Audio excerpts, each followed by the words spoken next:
Abdilay. Ito sa guys. Rotes mi, mga boss, alas 7 na oras. Rotes mi kay siyempre buntag pa nagsugod. Rotes na to. Kung saan na to biyahan sa sakyanan, dapat kuhaan dyan, rotes daan. Hindi na to biyahan ng di umugnaw.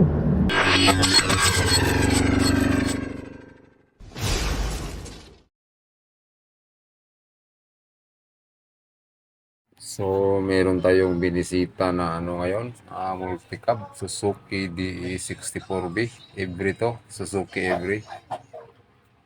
Ang issue ng unit na to mga boss ay overheat. So, yan, binisita ko muna at babalikan ko ito bukas.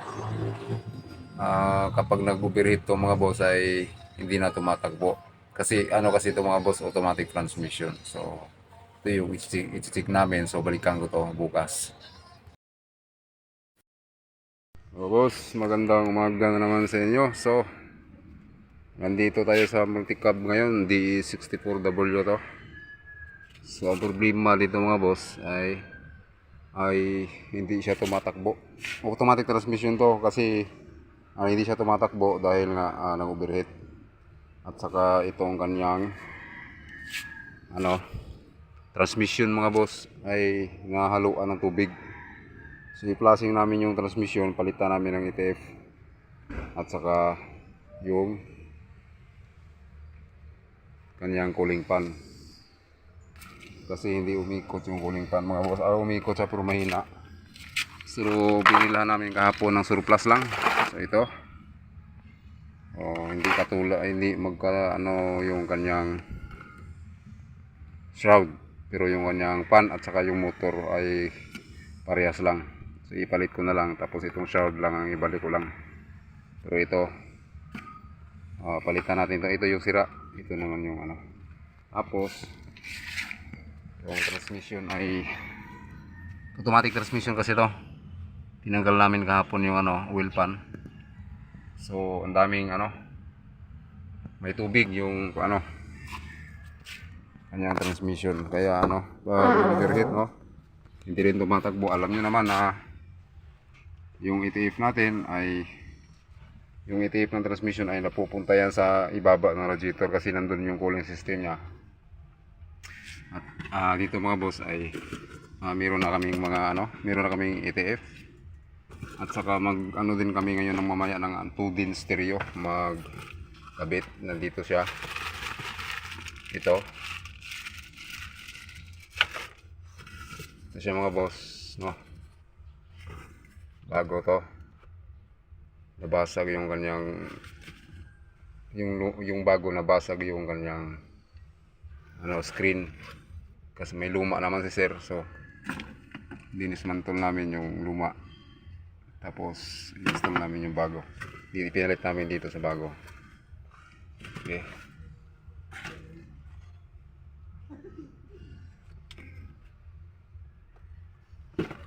Okay, mga boss.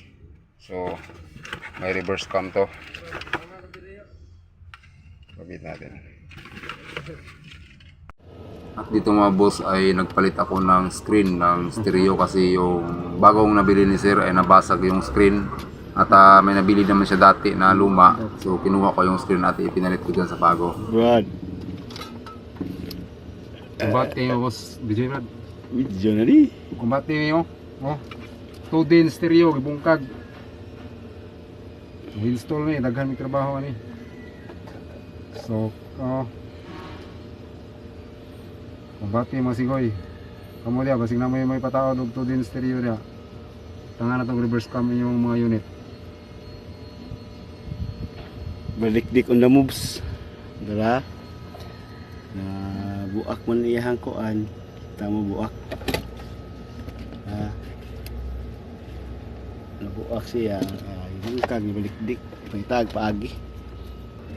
Ang unit na to mga boss ay inabot to ng baha ng Bagyong Tino nung November. So matagal na hindi nakatakbo. At marami itong sira. At ito yung repair namin. So medyo marami tayong ginagawa dito. Yun mga boss, no? Yan. Ito yung kanyang wire. Tapos yung wire ng original na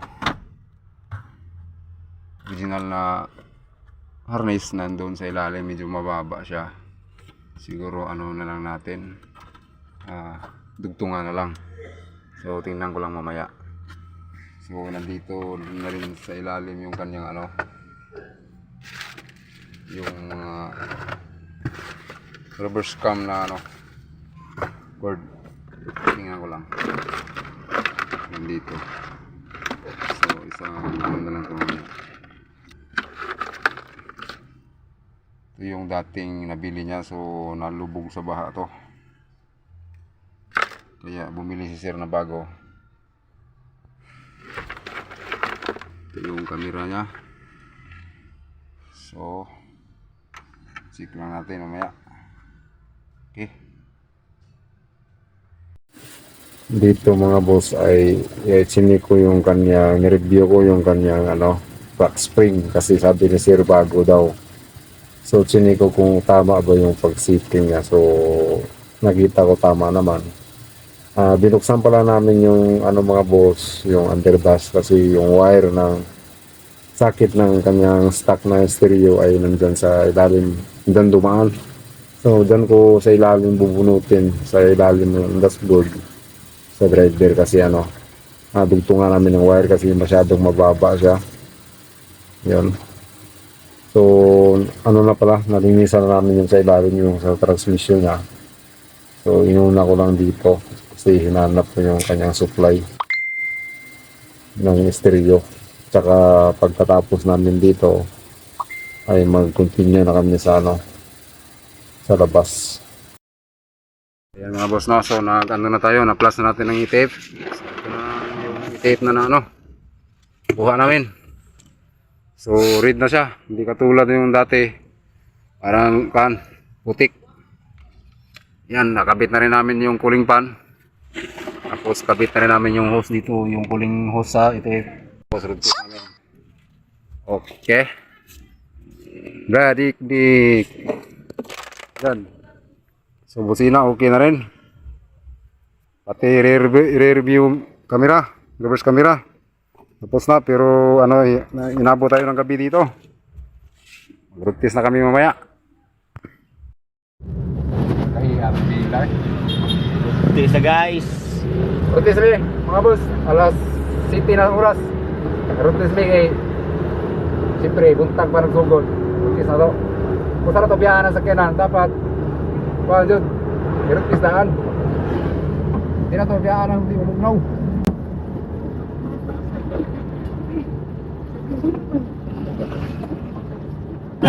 Dah. Kan yung busina. So, 10 wheelers. Badik-dik. Brad, Wala busing oh, kalmar kay busing oh. mau na mo kita out stereo. Punya transmission. Tahu di transmission Kung ano yung mata oras katina ba sa itong nabali ba? Oh. Akuan ko sa malipat ko sa kuan signal ba? Sige patipat naman. Di kuan magod ka ng surplus balik. Ka Japan ba?